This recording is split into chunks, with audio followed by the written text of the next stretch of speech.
विचारसागर विचारसागर ग्रंथामध्ये तरंग पहिला आणि पहिल्या तरंगामध्ये पूर्वपक्षाने प्रयोजनाच्या सिद्धीविषयी दोन प्रकारच्या शंका केल्या होत्या. त्या शंकेचं काल एक आपण समाधान केलं आणि आज दुसरी शंका या ठिकाणी तयार करतो आहे. आणि त्या शंकेला आधी बारकाईनं पहा. शंका समजली का उत्तर आपल्याला समजू शकतं. जर आपल्याला शंका काय केली हे जर कळलं नाही तर त्याचं उत्तरही आपल्याला कळणार नाही. पाहता शंका दुसरी, मोक्ष स्वरूपामध्ये कारणसहित जगन्निवृत्ती आणि परमानंद प्राप्ती असे दोन अंश आहेत. पाहता मोक्ष स्वरूपामध्ये किती अंशाचा विचार आलेला आहे तर कारण सह जगत निवृत्ती बर, आणि दुसरी काय आहे परमानंद प्राप्ती. हे दोन अंश लक्षात आहे का? आता कोणकोणते अंश? दोन जगन निवृत्ती आणि परमानंदाची प्राप्ती हे दोन अंश सांगितले. परमानंद प्राप्ती हा एक अंश आला बरोबर, आणि जगन निवृत्ती हा एक अंश आला. किती अंशाचा विचार आला? दोन अंशांचा विचार आला. ओंकार महाराज नाही का? ओंकार महाराज नाही का? बरं नसू द्या, दोन अंश आले ठीक आहे. त्यात निवृत्ती म्हणजे नाश. निवृत्ती शब्दाचा अर्थ काय होतो? नाश. आता निवृत्ती म्हणजे नाश हा अर्थ कोणी केला तर पूर्व पक्षाने या ठिकाणी केलेला आहे. बर, निवृत्ती म्हणजे नाश, तो अभाव रूप आहे आणि परमानंद प्राप्ती भाव रूप आहे. यावरून तुमचे प्रयोजन म्हणजे फल जो मोक्ष तो भाव आणि अभाव रूप झाला. पण भावाभाव हे विरोधी धर्म एका ठिकाणी एकाकाली राहत नाही, म्हणून ग्रंथाचे प्रयोजन सिद्ध होत नाही.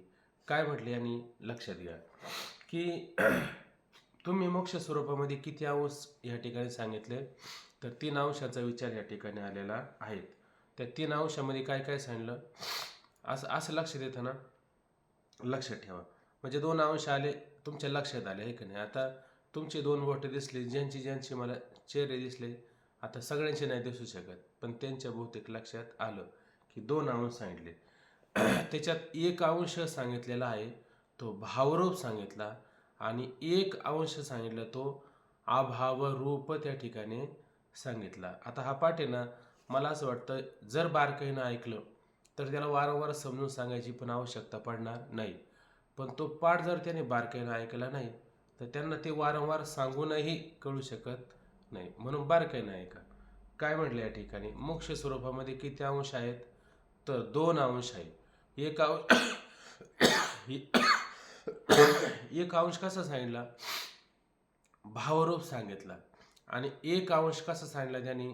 अभावरूप त्या ठिकाणी सांगितला. आता भावरूप आणि अभावरूप या दोन गोष्टींचा काय करायचा आपण विचार करायचा. उदाहरणार्थ सांगतो की टेबलावर घट आहे हे भावरूप झालं का अभावरूप झालं? बरं, टेबलावरला घट भावरूप. टेबलावर घट आहे हा भावरूप, आणि टेबलावर घट नसेल तर काय म्हणणार तुम्ही त्याला? अभावरूप. आता हा मुद्दा सरळ आहे का नाही? हा. मग दुःखाची निवृत्ती आणि सुखाची प्राप्ती. आता दुःखाच्या निवृत्तीला तुम्ही काय म्हणाल? भावरूप का अभावरूप? अभावरूप म्हणाला पाहिजे. काय म्हणणार तुम्ही त्याला? दुःखाची निवृत्ती अभावरूप. आणि परमानंद प्राप्ती काय म्हणणार? भावरूप. आता हे सरळ मुद्दे आहे ना, याला काही जास्त का डोकं खाजवायची काय आवश्यकता आहे का? काहीच आवश्यकता पडणार नाही, बरोबर का नाही? आता इथं याने काय म्हटलं?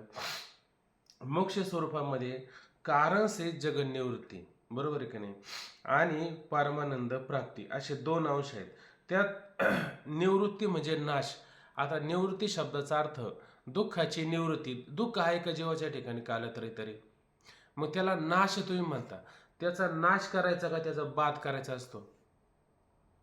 दुःखाचा नाश होईल का दुःखाचा? बाद बाद करायचं. त्याचं शंका केली पूर्व पक्षाने शंका केली नाही. हा, ही शंका केली आहे का नाही? मग आपल्या लक्षात आलं पाहिजे का पूर्व पक्षाची शंका उत्तर पक्ष, सिद्धांत पक्ष फोडून काढीन तो भाग नंतरचा. पण त्याच्या आधीच आपल्या लक्षात यावा की दुःखाची निवृत्ती म्हणजे नाश हा विषय संभवत नाही. त्याचा अर्थ काय घ्यायचा नाश शब्दाचा? उलट तिथं नाश न म्हणता काय म्हणायला पाहिजे? तिथं त्याने बाद असं म्हणायला पाहिजे होतं, आहे का नाही? पण त्याने नाश म्हणलं. नाश आणि बाद म्हणजे काय? नाश म्हणजे नष्ट होणं. नाश म्हणजे काय? नष्ट होणं. आणि बाद म्हणजे नष्ट होतं का? बाद म्हणजे नष्ट होत नाही. कसं? जसं आपण पाहतो काही खेळाडू असतात की नाही, त्या खेळाडू समजा खेळ खेळत असतात. पूर्व पक्ष आणि उत्तर पक्ष हे प्रश्न उत्तरापुरतं झालं, पण आत्मचिंतनासाठी म्हणजे नंदाताईंचं याला उत्तर की नाश आपल्याला आत्मविचारासाठी हा करायचा. काय काय म्हणले मला की काय? बाद करणे म्हणजे नाश करणे म्हणजे ते आपल्या आत्मविचाराने करणे. हा हा म्हणजे मला आता मुद्दा असं समजून सांगायचा आहे की बाद म्हणजे काय. तर जसे खेळाडू असतात की नाही आणि ते खेळाडू खेळ खेळताना चुकले समजा, तर आपण त्याला काय म्हणतो? ते बाद झाले असं म्हणता, आहे का नाही? त्याला तुम्ही म्हणता का ते नाश पावले? नाश पावले नाही. तसं दुःख काय होतं? बाधित होतं. बाधित अनुवृत्तीने त्याचा विचार करतो. बरं, दुःखाचा बाधित अनुवृत्तीने विचार केला म्हणजे मग दुःख येत नाही का? दुःख जीवनामध्ये येत असतं, पण त्या दुःखाला महत्व असतं का? दुःखाला महत्व नसतं. का बरं दुःखाला महत्व नाही? कारण ते दुःख असतं ते कसं असतं? बाधित झालेलं दुःख असतं, आहे का नाही? मग इथं बाद शब्दाचा विचार केला असता तरी पण झाला असता. पण याने काय सांगितलं? त्या दुःखाची निवृत्ती म्हणजे नाश, आहे का नाही? मग नाश म्हणजे हा नाश काय झाला? भावरूप झाला का अभावरूप झाला? तर हा नाश काय त्या ठिकाणी अभावरूप झाला, आहे का नाही? आणि परमानंद प्राप्ती ही कशी झाली? भावरूप त्या ठिकाणी झाली, बरोबर आहे का नाही? आता इथं दुःखाची निवृत्ती सांगितली आणि आता अशा प्रकारे जर दुःखाची निवृत्ती जर केली तर ती निवृत्ती आत्यंतिक निवृत्ती होईल का लयरूप निवृत्ती होईल? खरं पाहायला गेलं तर दुःखाची आत्यंतिक निवृत्ती म्हणजे काय आणि दुःखाची लयरूप निवृत्ती म्हणजे काय? दोन्ही गोष्टींचा विचार केला तर लय रूप म्हणजे वस्तूवर, आत्यंतिक म्हणजे कायमची. हा, आता हा सरळ सरळ अर्थ आहे का नाही? आत्यंतिक दुःखाची निवृत्ती ही कायमस्वरूपीची होऊन जाते. म्हणजे त्याचं ते दुःख जे आहे त्याला स्वप्नात तर येतं का? बरं, तो दुःखात नसतो का? तो दुःखात असतो, पण दुःख त्याला स्वप्नामध्ये सुद्धा अशा प्रकारचे येत नाही. म्हणून दुःखाची खरी आत्यंतिक निवृत्ती असं त्याला त्या ठिकाणी विचारात घ्यायचं. पण या ठिकाणी आता पहा जरा खाली, मग 2 अंश या ठिकाणी आलेले आहेत आणि एक अंश कसा आहे त्या ठिकाणी? भावरूप आहे आणि एक अंश त्या ठिकाणी अभावरूप आहे. कोणता अंश त्या ठिकाणी अभावरूप आहे बरं?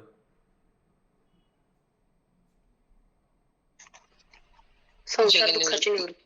संसार दुःखाची निवृत्ती हे अभावरूप आहे आणि परमानंद प्राप्ती हे भावरूप. भावरूप, आहे का नाही? मग एक भावरूप अंश आहे आणि एक अभावरूप अंश आहे.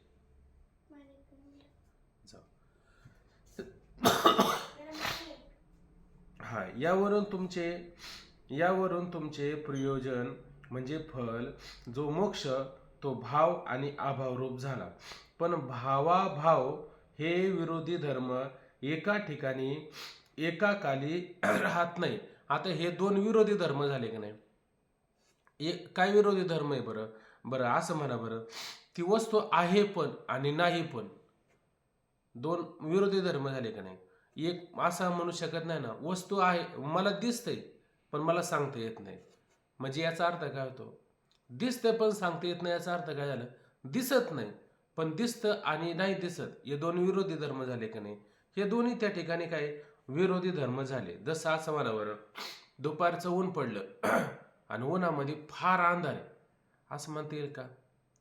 बरं, हे दोन विरोधी धर्म आहे, प्रकाश आणि अंधार. पण प्रकाश आणि अंधार हे दोन विरोधी धर्म एका ठिकाणी आणि एका खाली राहतील का? दोन विरोधी धर्म एका ठिकाणी एका खाली राहणार नाही.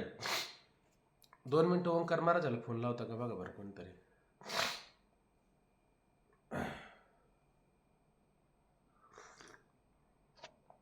गरम पाणी जरा लावू दे का कोण? बघा बरं.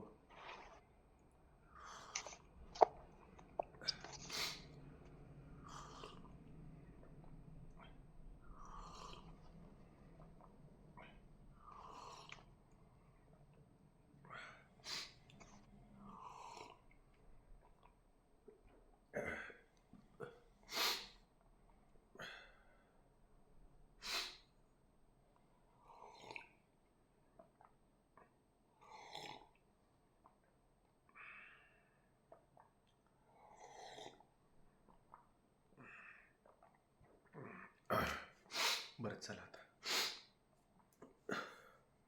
आता हे भाव आणि अभावरूप हे दोन काय झालेले आहे, विरोधी धर्म झालेले. कसे विरोधी झाले? जसा प्रकाश आणि अंधार हे दोन कसे विरोधी असणारे धर्म आहे. बरं, हे विरोधी धर्म एका देशात आणि एका कालामध्ये राहतील का? एका देशात आणि एका कालामध्ये राहू शकत नाही. असं तुम्ही म्हणाल का की आपण अमुक अमुक तालुक्यामध्ये राहतो, आपण अमुक अमुक राज्यामध्ये राहतो. आज महाराष्ट्र राज्यामध्ये भर दिवसा आहे का नाही, आणि उन्हाच्या झळ्या लागत होत्या. त्या उन्हाच्या झळ्यांमध्येच आम्हाला अंधार सुद्धा दिसला, म्हणजे चालायला दिसत नव्हतं आणि भर उन्हामध्ये दिसत नव्हतं. हे दोन विरोधी धर्म आणि एका देशात आणि एका काळात राहतील का? बरं, देश जर बदली असेल, म्हणजे समजा आपण भारतामध्ये राहतो आहे का नाही, आणि तिकडं कोणता तरी दुसरा देश असेल आणि अंतर भरपूर असेल, मग इकडं उन्हाळा असेल, ऊन लागत असेल, इकडं प्रकाश असेल, तर तिकडं अंधार असू शकतो, तिकडं थंडी असू शकते, बरोबर का नाही? पण एकाच देशामध्ये आणि एकाच काळामध्ये अशा प्रकारचे प्रकाश आणि अंधार हे दोन्ही विरोधी धर्म एका ठिकाणी राहतील का? एका ठिकाणी राहू शकत नाही. भयंकर थंडी आहे का नाही, आणि भयंकर थंडीमध्ये आहे ना उन्हाने आम्ही रखरख होत होतो, असं म्हणता येईल का? भयंकर थंडीमध्ये उन्हाने रखरखणं हे कधी शक्य आहे का? हे दोन विरोधी धर्म आहे ना, हे दोन काय त्या ठिकाणी विरोधी धर्म. मी असं एक दृष्टांत ऐकला होता कीर्तनामध्ये, देगलूरकरांचा ऐकला होता.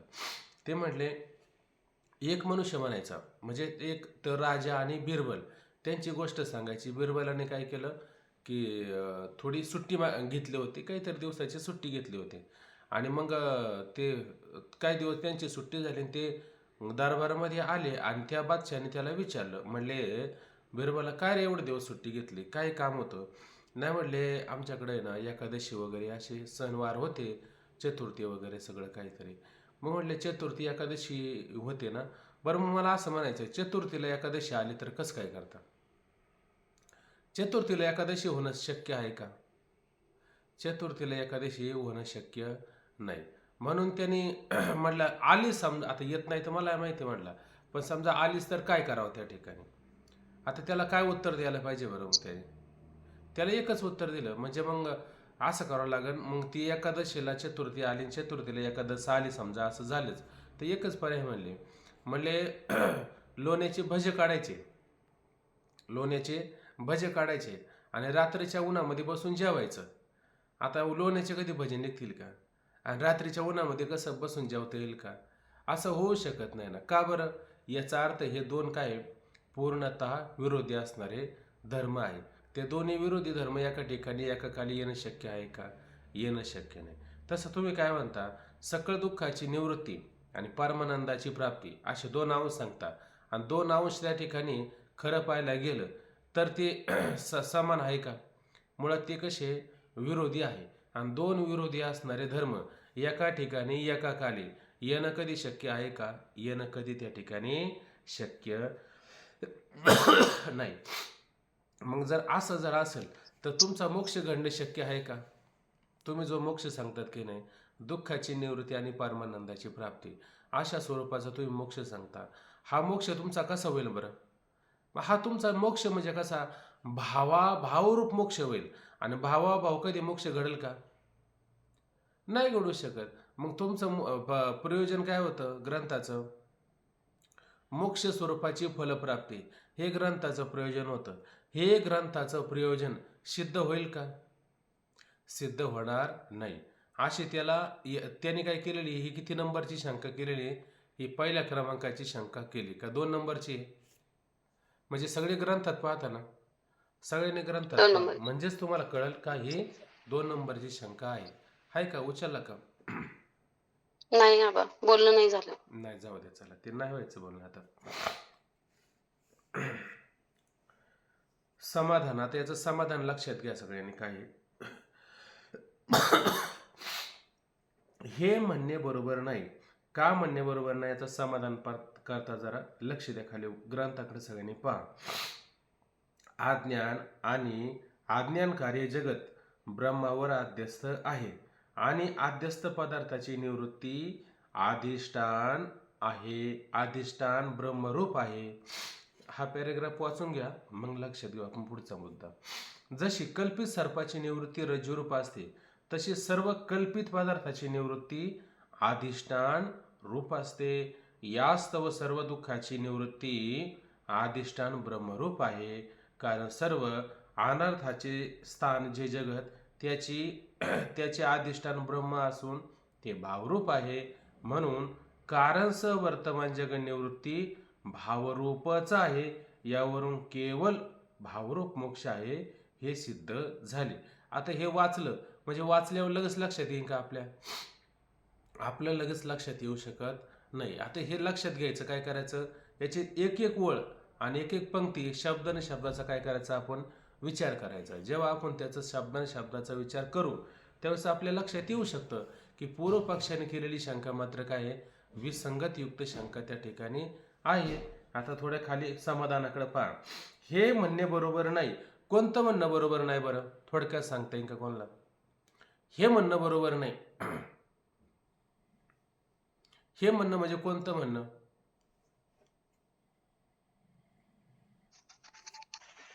मोक्ष भावरूपच आहे.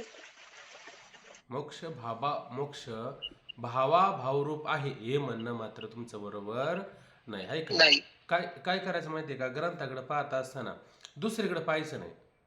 कुठं पाहायचं नाही? मुद्दा काय माहितीये का? आजीबाई वळीत्या वाती, ऐकत्या पोथी, आणि काय कळलं माती. म्हणजे आजीबाईनं काय वळू नये, आजीबाईनं काय वाती वळीत बसू नये. मग काय करावं? इकडं फक्त ग्रंथाकडे लक्ष द्यावं. इकडे लक्ष दिलं का लक्षात येतं, आणि लक्ष इकडे तिकडे गेलं का लक्षात येत नाही. ठीक आहे ना? बर, अज्ञान आणि अज्ञान कार्य जगत आहे का नाही, हे कशावर आध्यस्थ आहे? ब्रह्मावरती आध्यस्थ आहे. अज्ञान म्हणजे कशाचं अज्ञान बरं? अज्ञान कशाचं? आत्मस्वरूपाचा ज्ञान. आत्मस्वरूपाचं अज्ञान. अज्ञानाचं कार्य प्रपंच. तो प्रपंच जन्म मरणादी दुःखाला कारण आहे. हे आपण मागं प्रयोजनामध्ये पाहिलेलं आहे. बरोबर आहे की नाही? म्हणजे आत्मस्वरूपाचं अज्ञान आहे का नाही, आणि त्या अज्ञानाचंच कार्य काय आहे? हे जगत आहे. आणि ज्याला अज्ञान नसतं त्याला हे जगत प्रचितीला आलं असतं का? तो जगाला आला असता का? हे कार्य उभं राहिलं असतं का? हे कार्य मात्र उभं राहिलं नसतं.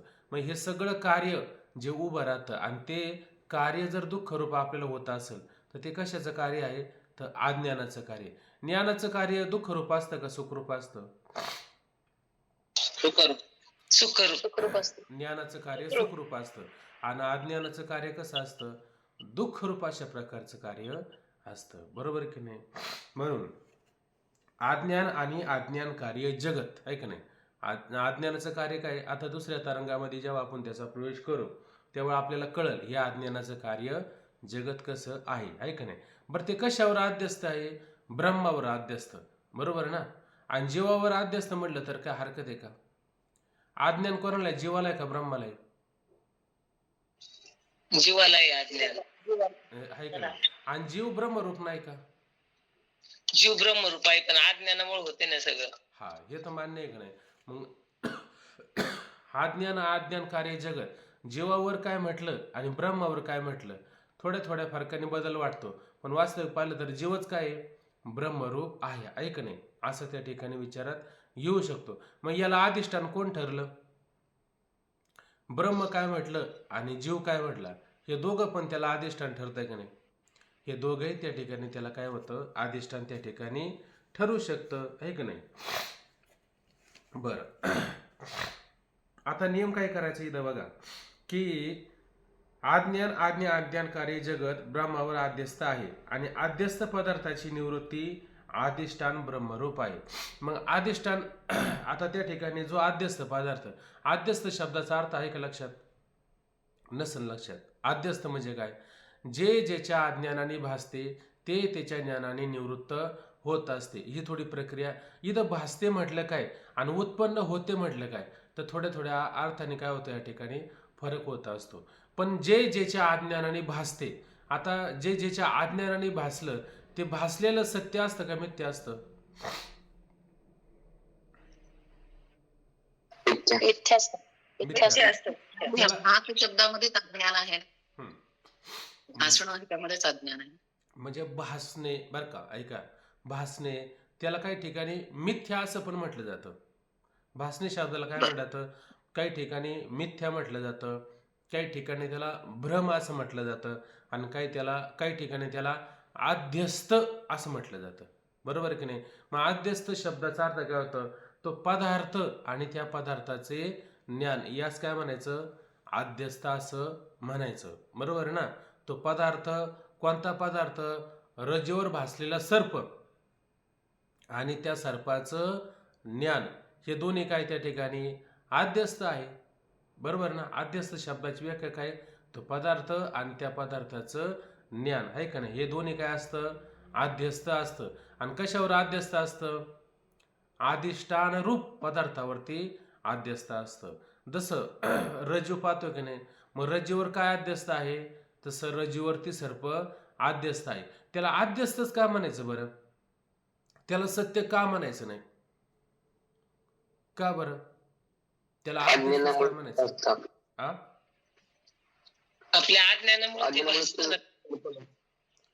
म्हणून तो पदार्थ कसा झाला? आद्यस्थ झाला. बरोबर ना? मग त्याला सत्य का मानता येत नाही? कारण तो भ्रमातला असणारा पदार्थ आहे आणि जो भ्रमातला पदार्थ असतो तो कसा असतो? मिथ्या असतो. फक्त शास्त्रीय पारिभाषिक शब्दामध्ये त्याला आद्यस्थ असं म्हटलं जातं. तसं हे अज्ञानकारी जगत, हे जगत कसं आहे? आद्यस्थ आहे. आणि कशावर आद्यस्थ आहे बरं? ह्या जगताला स्वतंत्र काही सत्ता आहे का? जगताला कोणती स्वतंत्र सत्ता आहे का ज्या सत्तेवरती ते त्याचं राहू शकतं, त्याचा त्याला त्या ठिकाणी आधार होऊ शकतं? अशी काही स्वतंत्र सत्ता आहे का? त्याला स्वतंत्र सत्ता नाही. जशी शेवळ तयार होते की नाही, शेवळाला अशी स्वतंत्र सत्ता आहे का पाण्या वाचून? म्हणजे शेवळाला अधिष्ठान कोण आहे बरं? शेवळ जे आहे त्याला अधिष्ठान कोण आहे बरं? पाणी. पाणी आहे का नाही?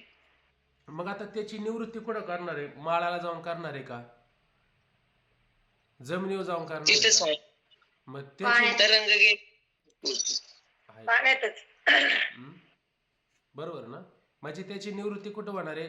पाण्यावरच होणार आहे का पाण्याला सोडून होणार आहे? नाही. बरोबर ना? कारण पाणी त्याला कोण आहे? अधिष्ठान आहे. पाणी त्याला कोण आहे? आधार आहे. पाण्याशिवाय ते आहे का? त्याला काही कुठं आधार नाही. तसं अज्ञानरूपी जगत कार्य हे सगळं कुठे आहे? ब्रह्मावर आहे. बरोबर आहे की नाही? आणि ब्रह्मावर आहे, मग याची निवृत्ती कुठं होणार आहे? ब्रह्मस्वरूपाच्या ठिकाणीच होणार आहे. बरोबर आहे की नाही? आणि हे अज्ञान का प्रतीतीला आलं? कारण वास्तविक पाहिलं तर त्याचं खरं ज्ञान नाही. कशाचं? रज्जूचं ज्ञान नाही. आणि रज्जूचं ज्ञान नसल्यामुळं आपल्याला काय सर्प प्रतीतीला आला. आणि जर रज्जूचं ज्ञान असतो तर सर्प आपल्याला प्रतीतीला आला असता का? म्हणजेच आपण त्याला काय म्हणतो? सामान्य रूपाने ज्ञान आणि विशेष रूपाने अज्ञान. सामान्य रूपाने ज्ञान कशाचं आहे आणि विशेष रूपाने अज्ञान कशाचं आहे बरं आपल्याला? सामान्य रूपाने ज्ञान रज्जूचे आणि विशेष रूपाने सर्प निवृत्तीचे. हा, मग सामान्य रूपाने ज्ञान काय? इदम रूपाने, हे काहीतरी पडलेलं आहे. तो म्हणला का अहो नाही हो, ही रज्जूचे, मग हे रज्जूचे म्हणल्यावर मग तिथं विशेष रूपाचं ज्ञान म्हणता आलं असतं. मग तो काय म्हणला? हे काहीतरी पडलेलं आहे. इदम म्हणजे हे काहीतरी पडलेलं आहे.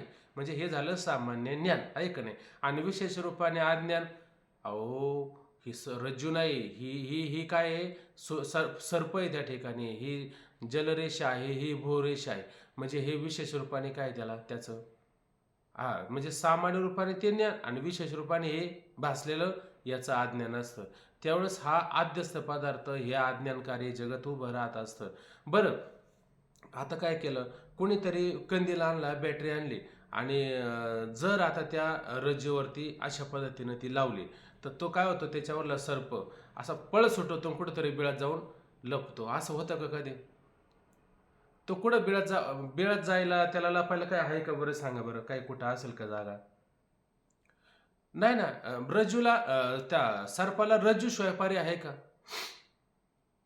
बरं, पाण्यावरती तरंग येतात की नाही? पाण्यावरती तरंग येतात आणि पाण्यावर आलेले तरंग समजा जसं माऊली म्हणतात की नाही, जैसे पवने तोय हलवले आणि तरंगकार झाले, परी कवन के जलमने म्हणू येतं. बरं, ते वारा आला आणि वाऱ्यावरती पाण्यावर तरंग निर्माण झाले आणि ते तरंग निर्माण झाल्यानंतर वारा शांत झाला. मग ते काय होतं, तरंग काय करतात, ते तरंग वगैरे आहे ना, ते माळाला अशी पळायला निघून जातात. ते काय पाण्यावर थांबत नाही का, ते पाण्यातच मुरून जातात, पाण्यातच मुरून जातात. जसा रजेवर भासलेला सर्प काय कुठे बिळात जात नाही, ऐक नाही, तसं पाण्यावर निर्माण झालेले तरंग पाण्याला सोडून जातात का? पाण्याला सोडून जात नाही. बरं, ते आले कशामुळे होते? ते वाऱ्यामुळे आले होते, आहे का नाही? तसं हे आपल्याला अज्ञानरूपी वार आहे का नाही, या अज्ञानरूपी वाऱ्यामुळे हे जगत प्रपंच संसार आपल्याला भासतो. पण ज्या अर्थी त्याची निवृत्ती होती, ज्या अर्थी तो नष्ट होतो, जो नष्ट होणारा पदार्थ असतो तो त्रिकाला बाधित असतो का? सत्य पदार्थ त्रिकाला बाधित असतो आणि मिथ्या पदार्थ कसा असतो? त्रिकाला बाधित नसतो. तो फक्त एका सत्तेमध्ये दिसतो, दोन सत्तेमध्ये भासत नाही. बरोबर आहे की नाही? म्हणजे आधी नसतो, नंतर नसतो, मधी फक्त भासतो. लक्षात काय घ्यायची व्याख्या? जो आधी नसतो, जो नंतर नसतो, जो मधी फक्त भासतो, तो पदार्थ सत्य असतो का मिथ्या असतो? मिथ्या असतो. तो पदार्थ मिथ्या असतो, आहे का नाही? हा. सर जसं आपण स्थानवर पुरुष पाहिला का नाही, स्थानवरती पुरुष पाहिला, हा पुरुष तुम्हाला कधी भासला? दुपारच्या उन्हात भासला का? बरं, आमुष्याच्या रात्री भासला का? फक्त मंद अंधकारादी दोष होतं आणि त्या झाडावरती कुठंतरी खोड होतं आणि तो खोड म्हणून आपण कुणीतरी पुरुष बसला आहे असं त्या ठिकाणी म्हटलं. फक्त तो कधी भासतो? रजीवर सर्प कधी भासतो? मंद अंधकारादी दोष असेल तर भासतो, इतर ठिकाणी भासत नाही. म्हणजे जो मध्ये मध्ये कधीतरी भासतो तो पदार्थच मुळात कसा असतो? मिथ्या स्वरूपाचा असतो, आहे का नाही? आणि जो तिन्ही काळामध्येच भासतो तो पदार्थ कसा असतो?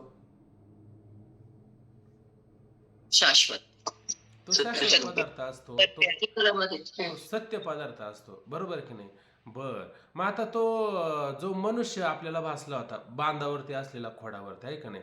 आणि सकाळचं ऊन पडलं चांगला मस्तपैकी, आणि मग त्या ठिकाणचा मनुष्य कुठे गेला? खोडात गेला का तिथला? त्या खोडात तर नाही गेला ना.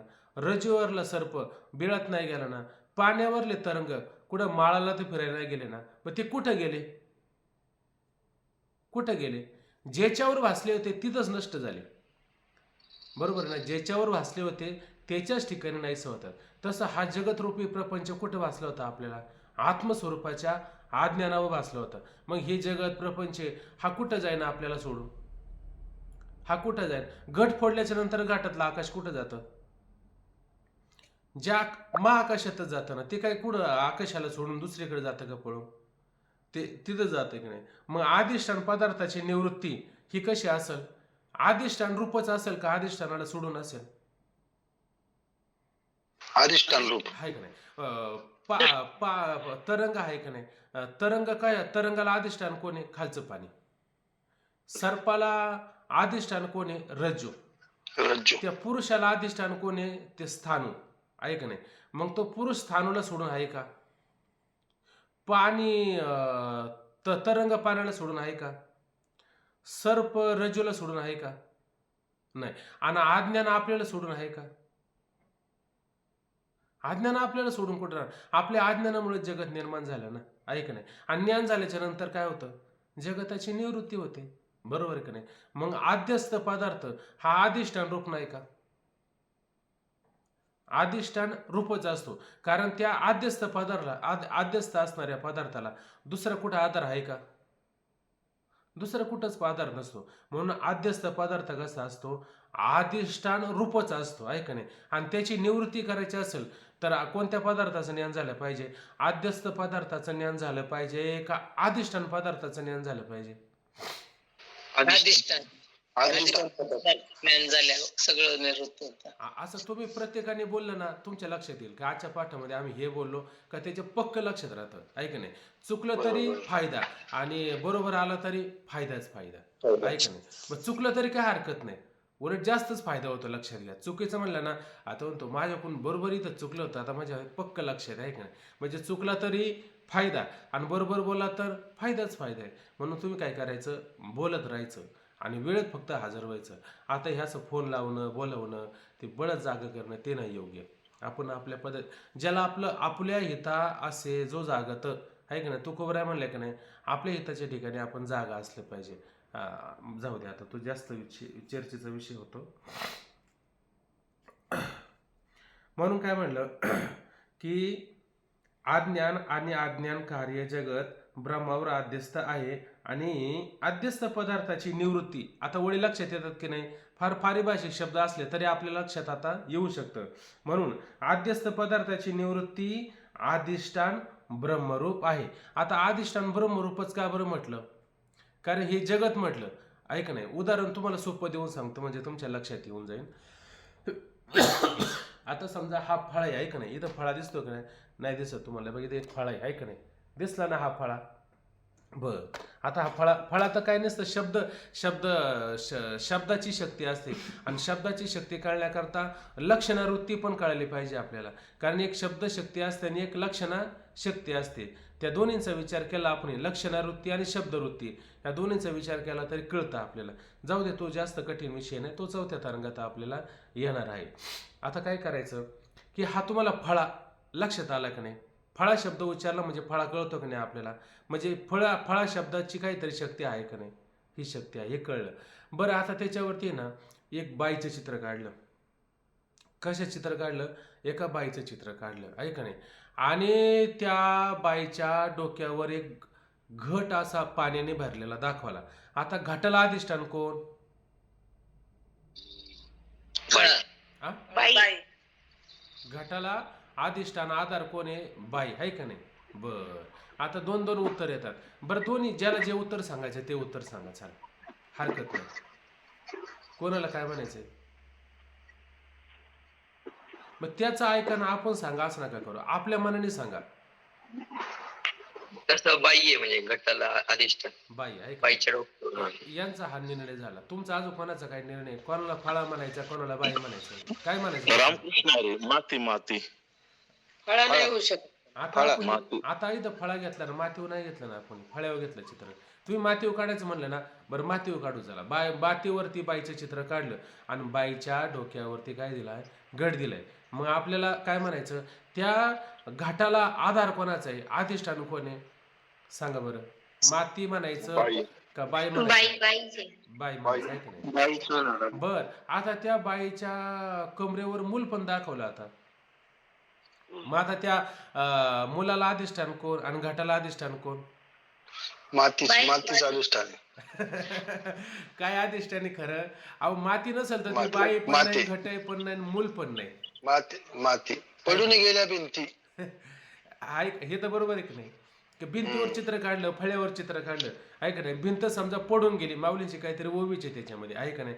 ती भिंत पडून गेल्याच्या नंतर मला सांगा, काय अधिष्ठान आहे का? काय आधार आहे का? माती जर नसेल तर चित्र कुठं काढणार आहे? फळाच नसेल तर चित्र कुठं काढणार आहे? मग त्या बाईला, घाटाला, आपल्याला असं वाटतं ती बाईच त्या घाटाला मुलाला आधार आहे, पण वास्तविक पाहिलं तर त्या बाईलाच आधार कोण आहे आणि घाटाला आधार कोण आहे आणि मुलाला आधार कोण आहे? सर्वाला आधार आहे. फळा म्हणा, माती म्हणा, काय तुम्हाला म्हणायचं, आहे का नाही? तसं हे सगळे जगत, पदार्थ, रज्जू, सर्प, अमुक तमुक, हे सगळ्याला अधिष्ठान कोण आहे? ब्रह्म अधिष्ठान, आहे का नाही? मग आता ह्या सगळ्यांची निवृत्ती कशाने होणार आहे? बाईच्या नळाने म्हणा अधिष्ठान आ अधिष्ठान आहे का? अधिष्ठानाने अधिष्ठानाने स्वर हरकत नाही. अधिष्ठानाला सोडून त्याची निवृत्ती होईल का? अधिष्ठानाला नाही सोडून त्याची निवृत्ती होणार नाही. सुरुवातीला तुम्हाला हा विषय कठीण वाटायचा का नाही, आणि आता सोपा वाटतो का नाही? मग विषय सोपा आहे का कठीण आहे? पण सोपंच आपण कठीण करून ठेवलेलं आहे, त्याच्यामुळे आपल्याला कठीण वाटतं. मग असं काय करायचं? अहो एकदा जर हे जर चांगलं एकदा व्यवस्थित ऐकलं ना, वारंवार त्याची ऐकायची गरज पण नाही पडणार. खरंच सांगतो तुम्हाला, बारक्यानं फक्त ऐका. आता वेळ होत चाललाय, 4-2 वेळी सांगायला जर आपला 1 तास जात असेल तर पुढचा या तरंग कसं काय व्हायचा एक एक आपला पाहता. म्हणून इथं काय घ्यायचं, जशी कल्पित सर्पाची निवृत्ती रजोरूप असते. जसं रजोवर भासलेला सर्प सत्य असतो का कल्पित असतो? आपल्या कल्पनेने तयार केला. आपल्या मनामध्ये कल्पना आहे, दोषत्रय, सत्य वस्तुनी आणि जन्य संस्कार, ह्या सगळ्या गोष्टी पुढे येणार आहे. जाऊ द्या, तो विषय द्या सोडून. कल्पित काय म्हटलेलं आहे? बरं, रजेवरती कोणाला सर्पच भासल असं नाही, कोणाला फुलाची माळ पण भासू शकते. त्याची कल्पना आहे ना स्वतंत्र. एक मला नाही हा दंडच आहे, त्याची कल्पना आहे स्वतंत्र. एक मला नाही. अहो इथं बैल गेल्यात आता, त्याच्यामुळे तो वगळ आलेला आहे का नाही? त्याने मग त्याच्यामुळे तो जलरेषा काय म्हणा नाही जमीनच दुबंगली होती, त्याची स्वतंत्र कल्पना आहे ना, ऐक नाही. मग इथं रजेवर सर्पच म्हणायचा का? बाकीचे पण पदार्थ घ्यायचे, ज्याची जशी कल्पना असेल तसे पदार्थ या ठिकाणी आपण घेऊ शकतो. म्हणून काय म्हणलं, जशी कल्पित सर्पाची निवृत्ती रज्जू रूप असते का रज्जूला सोडून असते? रज्जूला सोडून नसते. ते मी सगळ्या पदार्थांचं वर्णन केलं, ते सगळे पदार्थ कुठे? रज्जूच्या ठिकाणीच आपल्याला लक्षात येतात, आहे का नाही? कारण त्या सगळ्याला कोणी अधिष्ठान कोणी? एवढे पदार्थ सांगितले, त्या सगळ्या पदार्थाला अधिष्ठान कोणी? रज्जूच आहे. रज्जू वाचून मात्र दुसरं नाही, आहे का नाही? तशी सर्व कल्पित पदार्थाची निवृत्ती अधिष्ठान रूप आहे. तशी सर्व कल्पित, आता हे जगत आहे का नाही, आणि जगतातले सगळे पदार्थ सत्य आहे का कल्पितच आहे? सांगा बरं.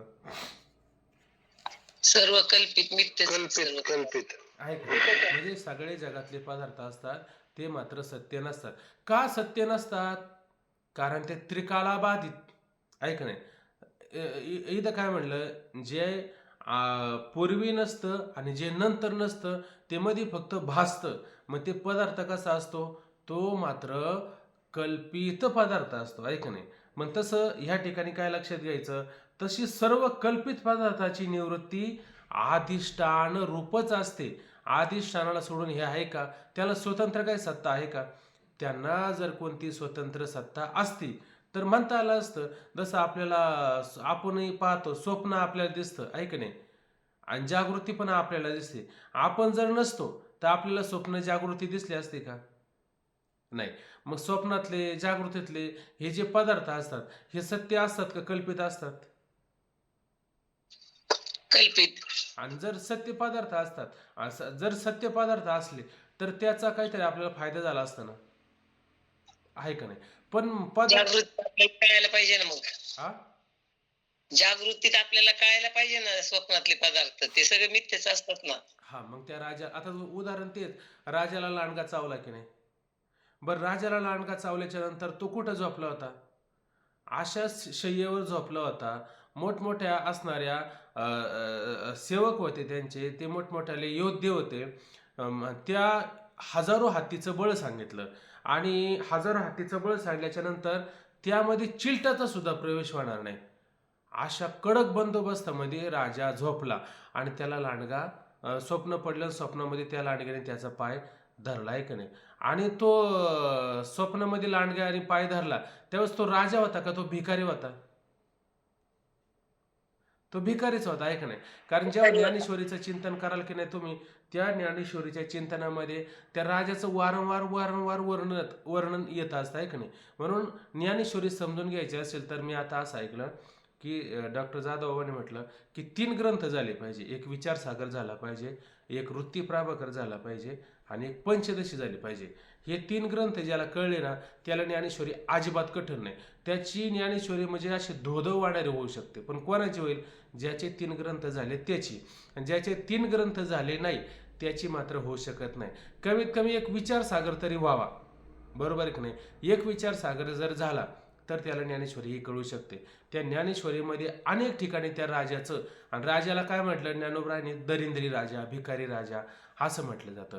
का बरं म्हटलं जातं? भले तो राजा जरी असला पण त्या राजाला हजारो सैनिक, हजारो हत्तीचं बळ, चिलटाचा सुद्धा प्रवेश होणार नाही आणि अशामध्ये तो कारंजे, त्या कारंज्याचे थंड अशी हवा येते, त्याच्यात त्याला झोप लागली, झोपेत स्वप्न पडलं, स्वप्नात त्याच्या लांडग्याने पाय धरला आणि पाय धरल्याच्या नंतर त्याला कोणी सोडवण्यासाठी आला नाही. तो आवाज देत नव्हता का, मला कोणीतरी सोडवा, धावा धावा, भाले भरचे हातामध्ये घेऊन ये, तरी पण ते उपयोगी ठरले का? मग जागृतीत असणारे पदार्थ स्वप्नामध्ये उपयोगी ठरले का? मग आपण म्हणतो की नाही, अहो तुम्ही आमच्या काहीच कामाचे नाही, मग असून नसल्यासारखे, असं तुम्ही स्वाभाविकपणे म्हणताय की नाही, अहो हे सगळे आहे पण आमच्या काहीच कामाचे नाही, मग हे असून नसल्यासारखे. तसं हे जागृतीतले पदार्थ आपल्या स्वप्नामध्ये काही कामाचे आहे का? मग हे असून नसल्यासारखं नाही का? एक मुद्दा लक्षात आला. आता दुसरा मुद्दा लक्षात घ्या. आता त्या असणाऱ्या राजाला पुढं ते जखम झाली आणि जखमेवरती मलमपट्टी करायची होती. जखमेवरती मलमपट्टी करण्याकरता वैद्याकडे गेला आणि वैद्याला काय म्हणू लागला, मला एक मलमपट्टी करून द्या, तुम्हाला 1 पैसा द्या, असा मोजून. तुम्हाला 1 पैसा जर माझ्याकडे असला तर मी तुझ्याकडे काय आला असतो, मग मलमपट्टी भेटणार नाही, बरोबर आहे की नाही? मग त्यावेळेस कोणीतरी साधू आला आणि त्या साधूने मलमपट्टी केली, ठीक आहे ना? मग आता आपल्याला उपयोग कुठं ठरला? आपल्याला उपयोग फक्त कुठं झाला की त्या सत्तेमध्ये त्या पदार्थाचा उपयोग झाला, आहे की नाही? त्याच्यापेक्षा विरोधी सत्तेत होतो का? होत नाही, कारण शास्त्राने काय नियम केला का समान सत्तेमध्ये साधक बाधक व्यवहार होत असतो, विषम सत्तेमध्ये साधक बाधक व्यवहार होतो का? नाही होत. आपल्याला फक्त एवढंच लक्षात घ्यायचं की श्रीमंत असणारा राजा पण स्वप्नामध्ये त्याला व्यावहारिक सत्तेतल्या पदार्थाचा तीळ मात्र सुद्धा उपयोग होत नाही. बरं, मग एखादा समजा दरिद्री, गरीब, भिकारी मनुष्य असेल आणि त्याला स्वप्न पडलं आणि स्वप्नामध्ये सोन्याची खाणच त्याला मिळाली, आहे का नाही? स्वप्नामध्ये सोन्याची खाण मिळाली, आहे का नाही? आणि त्याने विचार केला, फार दिवस आपण गरिबीत दिवस काढले, आता काय करू, यातलं जेवढं सोनं आहे ना एवढं सोनं आपण भरभर घेऊ. आणि त्याने किती कवटाळून सोनं असं जर जवळ घ्यायचा प्रयत्न केला, धरून ठेवायचा प्रयत्न केला आणि जागा झाल्याच्या नंतर ते सोनं त्याला राहील का? राहणार नाही. स्वप्नीचे धन हाती ना पदरी, स्वप्नातलं धन हातात नाही पदरी नाही, राहू शकेल का? राहणार नाही. मग काय होऊ शकतं? कारण स्वप्नातले पदार्थ व्यावहारिक सत्तेचे उपयोगाचे नाही आणि व्यावहारिक सत्तेतले पदार्थ स्वप्न सत्तेमध्ये म्हणजे प्रातिभाषिक सत्तेत उपयोगी ठरत नाही, ते फक्त मध्ये भासतात आपल्याला, बरोबर आहे की नाही?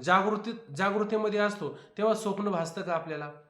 आणि स्वप्नामध्ये असतो तेव्हा जागृती भासते का आपल्याला? मग हे सगळे पदार्थ कसे, सत्य आहे का कल्पित आहे? आणि त्या पदार्थाला निर्माण कोण करतो? स्वप्नातल्या पदार्थाला कोण निर्माण केलं? शेजारच्या लोकांनी. आपणच करतो. मग ते पदार्थ सत्य का कल्पित आहे? कल्पितच येते. कल्पित आहे का नाही? आणि त्याची निवृत्ती, मग स्वप्नामध्ये हे सगळं दिसलं, आहे का नाही? आणि स्वप्नामध्ये आपल्याला समजा दुःख झालं तर त्या दुःखाच्या निवृत्तीसाठी कोणतं औषध घ्यायला पाहिजे आपण? जागृती. जागृती. एवढंच औषध आहे का नाही? स्वप्नाच्या घाया ओखद चिवणी धनंजया, तेवी अज्ञानमुळे या ज्ञानाची खडग. माऊलींच्या ओव्या आहे का नाही? किती महत्वाचा मुद्दा आहे, मग लक्षात घ्यायचं. तशीच सर्व कल्पित पदार्थाची निवृत्ती ही कशी असणार आहे? अधिष्ठान रूपच आहे. कारण हे सगळे पदार्थ कुठं भासतात? कल्पित भासल का? आहे का नाही? त्याला सत्य पदार्थ असतो आणि सत्य पदार्थ हा कोण असतो? अधिष्ठान रूप असतो. म्हणजे तुम्ही किती पदार्थ घ्या, ते सगळे पदार्थ कसे कल्पित आहे आणि कल्पित पदार्थाची निवृत्ती ही अधिष्ठान रूप असते. अधिष्ठानाच्या ज्ञाना वाचून त्याची निवृत्ती होणार नाही. लक्षात आलं? ठीक आहे. यास्तव सर्व दुःखाची निवृत्ती अधिष्ठान ब्रह्मरूप आहे. यामुळे यास्तव म्हणजे काय? यामुळे सर्व दुःखाची निवृत्ती, बरोबर आहे की नाही? सर्व जे दुःख आपल्याला ह्या ठिकाणी प्रतीतला येतं, फक्त आता म्हणायचं नाही संसार दुःख मुळं चौकडी इंगळ विश्रांती नाही कुठे रात्रंदिवस तळमळ, हे कुठपर्यंत म्हणा वाटतं आपल्याला? जोपर्यंत त्याची निवृत्ती होत नाही. आणि त्याची निवृत्ती कशी करायची? लयरूप निवृत्ती करायची का आत्यंतिक निवृत्ती करायची? आत्यंतिक निवृत्ती म्हणजे काय बरं? कायमची आहे का नाही? एवढं फक्त आपल्याला माहिती आहे. आता पुढे त्याच्या व्याख्या आपण समजून घेणार आहे का नाही? कारणासहित कार्याची निवृत्ती, याला काय म्हणायचं? आत्यंतिक निवृत्ती. आणि कारण बाजूला ठेवायचं आणि कार्याची निवृत्ती करायची. ही कोणती निवृत्ती झाली? लय रूप निवृत्ती म्हणजे याला वरवर निवृत्ती म्हणतो. दुसऱ्या तरंगात प्रवेश केला की आपण याच्यावरती विचार करू. आता त्याच्यावरती जरा पाठ थोडा लवकर घेऊ आपण आणि त्या मुद्द्यावरती आपण जरा विचार करू. आता सध्या हे लक्षात घ्या. यास्तव सर्व दुःखाची निवृत्ती अधिष्ठान ब्रह्मरूपच आहे. म्हणजे ब्रह्मरूप अधिष्ठानच का सांगितलं, रज्जू का नाही सांगितला, पाणी का सांगितलं नाही, याचं कारण काय का सगळ्याला अधिष्ठान कोण आहे. जसं माती पाहिले की नाही, मातीवरती बाई, बाईवरती डोक्यावरती घट, कमरेवरती मूल, या सगळ्याला अधिष्ठान कोण आहे. माती म्हणा, फळा म्हणा, भिंत म्हणा, हे सगळं अधिष्ठान आहे. तसे हे सगळे पदार्थ कल्पित अमुक तमुक जे काही पदार्थ असेल हे सगळे पदार्थ कसे आहेत, ब्रह्मस्वरूपावरती आध्यस्थ आहे. आणि त्याची निवृत्ती कशाने होणार आहे, ब्रह्मस्वरूपाच्या ज्ञानानेच होईल, दुसऱ्या मात्र ज्ञानाने होणार नाही. का नाही, फार तुमचं ग्रॅज्युएशन झाले असेल, डिग्र्या मिळवल्या असेल, सगळं झालं असेल तर त्याने निवृत्ती होईल का. त्या एक इंजिनियर होता, एक वकील होता, एक डॉक्टर होता, आहे का नाही, आणि हे सगळं पाहिलं आणि ते मोठी लाट आल्याच्या नंतर त्याची वकीलकी, डॉक्टरकी, अमुक तमुक ते कामाला आलं का. ते फक्त डॉक्टर बाबा काय सांगतात, दुपारची भ्रांती दूर करू शकतात. म्हणजे काय बरं, आपल्याला दुपारचं काय खायचं, आता सकाळचं भागलं कसं तरी दुपारचं काय खायचं, आहे का नाही. मग ते काय करते ना, आपल्याला दुपारची भ्रांती आपली दूर करू शकतात. जन्म मरणाची भ्रांती दूर करतील का, जन्म मरणाची भ्रांती दूर करू शकत नाही. ठीक आहे ना. यास्तव सर्व दुःखाची निवृत्ती अधिष्ठान ब्रह्मरूप आहे. का बरं अधिष्ठान ब्रह्मरूप आहे, त्याचं कारण पुढे दिलं बघा. कारण सर्व अनर्थाचे स्थान जे जगत त्याचे अधिष्ठान ब्रह्म असून ते भावरूप आहे. बघा आता सर्व अनर्थाचे स्थान, आता अनर्थ म्हणजे काय बरं, आपण अनर्थ शब्दाचा विचार काय केला होता माग, आत्मस्वरूपाचा अज्ञान. हा बोला. अनर्थ म्हणजे विपरीत अर्थ ना, किंवा चुकीचा अर्थ. अनर्थ शब्दाचा अर्थ असा विचार केला आपण की आत्मस्वरूपाचा अज्ञान, अज्ञानाचं कार्य प्रपंच, तो प्रपंच जगदरूपी आत्मस्वरूपाचा अज्ञान. काय ती व्याख्या बघा बरं, आत्मस्वरूपाचं अज्ञान, अज्ञानाचं कार्य प्रपंच, आहे का नाही, तो जन्म मरणादी दुःखाच कारण आहे. हा, आणि त्या जन्म मरणाचं काय म्हटलं जातं, अनर्थ म्हटलं जातं. आणि त्याला सारखा जन्म येतो, आहे का नाही, आणि जन्माला येतो, येर झाले त्याच्या चालूच असतात. मग हे नुसतं अनर्थ म्हणायचं का, ही अनर्थ परंपरा म्हणायची, तर खरी ही अशा प्रकारची अनर्थ परंपरा म्हणावंच लागेल. का, कारण आतापर्यंत आपण काय जन्ममरण आपल्याला आहेच आहे त्या ठिकाणी, म्हणून ही परंपरा शब्द लक्षात घेतला तरी चालेल. अनर्थ शब्दाचा अर्थ संकट, विघ्न, असे बरेच अर्थ त्याच्या ठिकाणी येऊ शकतात. ठीक आहे ना. म्हणून सर्व अनर्थाचे, दुःखाचे, संकटाचे, विघ्नाचे, जन्ममरणाचे, परंपरेचं स्थान कोणी, जगत आहे. मुद्दा लक्षात आला की नाही, जे जगत त्याचे अधिष्ठान ब्रह्म असून, ऐका नाही, त्याचं अधिष्ठान कोण आहे, ब्रह्मच आहे. ब्रह्माला सोडून दुसरं आहे का, ब्रह्माला सोडून दुसरं नाहीच आहे, ऐक नाही, असून ते भावरूप आहे. आता ब्रह्म कसं आहे, भावरूप आहे का, ब्रह्म अभावरूप आहे. ब्रह्म अभावरूप म्हणता तरी येईल का, ब्रह्माला अभावरूप म्हणता येणार नाही, ते भावरूपच आहे, ऐक नाही. बर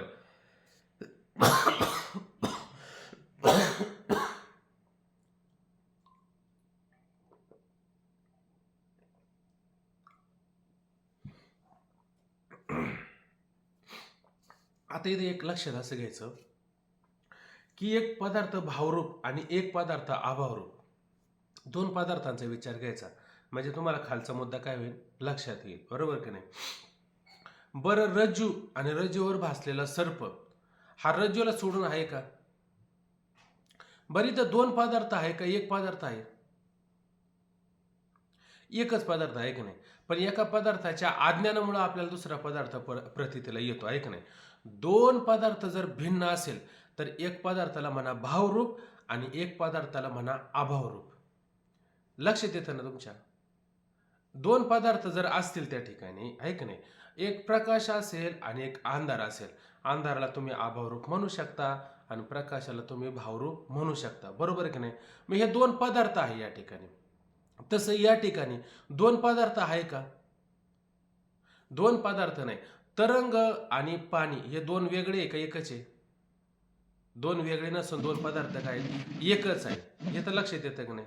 हा, मग आता इथं काय लक्षात घ्यायचं, हा पदार्थ त्या पदार्थात गेला असं होईल का? हा एक पदार्थ होता आणि तो त्या पदार्थामध्ये गायब झाला असं कधी होईल का? कारण पदार्थ जर सत्य असताना तर त्याच्यावर विचार करता आला असता, पण तो पदार्थच मुळात तुम्ही जो अभावरूप म्हणता ना, तो पदार्थच मुळात मिथ्या आहे, बरोबर की नाही? मग मिथ्या पदार्थाची निवृत्ती अधिष्ठान रूप असते आणि जे अधिष्ठान रूप आहे ते ब्रह्म आहे. मिथ्या पदार्थाची निवृत्ती ही अधिष्ठान असते, अधिष्ठान रूप असते. आणि ते ब्रह्म कसं आहे? ते भावरूप आहे का अभावरूप आहे? भावरूप आहे. भावरूप आहे भावरूप. का नाही? तरंग पाण्यात विरले आहे का नाही, तरंग पाण्यात समान झाले आहे का नाही? पाणी कसं आहे? भावरूप आहे का अभावरूप आहे?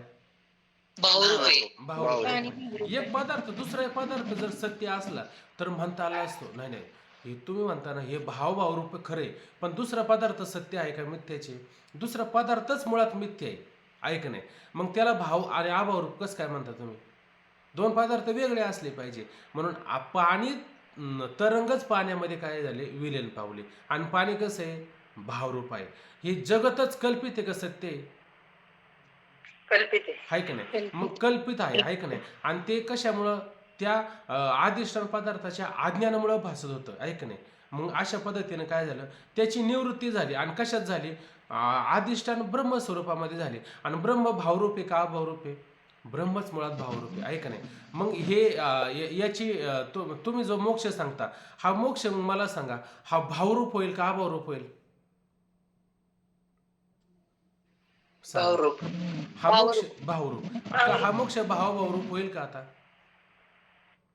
भावरूप म्हणण्याकरता दोन पदार्थ लागतील, पण भावरूप करण्याकरता दोन पदार्थ आहे का एकच पदार्थ आहे? एकच पदार्थ. मग सांगा बरं, मोक्ष तुमचा भावरूप आहे का अभावरूप आहे का भावरूप आहे? भावरूपच होईल. भावरूपच आहे. अज्ञानामुळे ते दोन झाले, अभाव आणि भाव. हा, मोक्ष हा भावरूप आहे. मोक्ष भावरूपच आहे. का बरं भावरूप आहे? कारण आद्यस्थ पदार्थाची निवृत्ती अधिष्ठान रूपच आहे म्हणून भावरूप आहे का नाही?